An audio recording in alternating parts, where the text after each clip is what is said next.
he said that to me on a day where I was planning on going on my YouTube show and eviscerating somebody. Oh my goodness. I had a pile of stuff. I was going to wipe the floor with them. You mentioned Bob Iger. How often do you guys talk, and what do you think you've learned from him? I say on average we talk about once a month. I love the man. He's a mentor. He's been very, very good to me.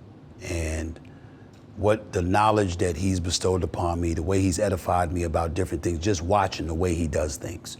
You know, the conversations that I've had with him, most of the time having nothing to do with me, just us talking gives me insight into who I believe to be one of the most brilliant executives in American history.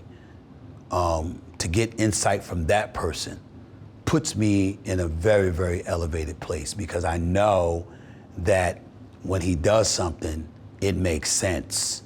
And to get insight into the thoughts behind some of the decisions he made and what led to those decisions being made really, really, really, really strengthens my confidence, because I know that I know what I'm doing because I've learned from the mastermind. Anytime I want to pick his brain about something, all I got to do is ask. And he gives me insight because he knows the conversations are never going to be repeated.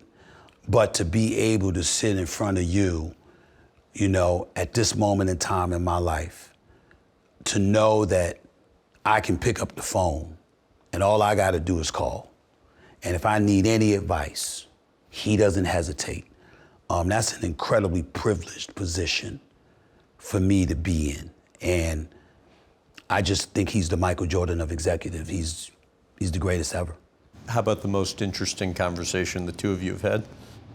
I asked him one time, I said to him, you know, you've never really gotten on me for sounding off when I want to clap back at people sometimes. But I also noticed that it's something you really do. Why? How do you sit there and just take it? I said, I can, I have, but that don't mean it ain't hard sometimes. He said, oh, it's hard, but it's probably easier for me than most. And I said, tell me why? And he said, because I know the truth. He said, all of them are speculating. I have the facts. You're talking about me. If you're talking about me, I know. You're guessing. So sometimes it's entertaining to watch them guess, because they're usually wrong.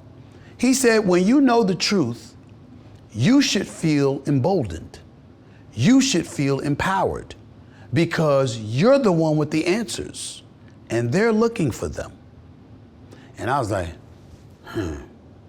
And he said that to me on a day where I was planning on going on my YouTube show and eviscerating somebody. Oh my goodness. I had a pile of stuff. I was going to wipe the floor with them. And I just went back and I canceled the show. I gave everybody the weekend off. I said, don't even worry about it. I said, don't even worry about it.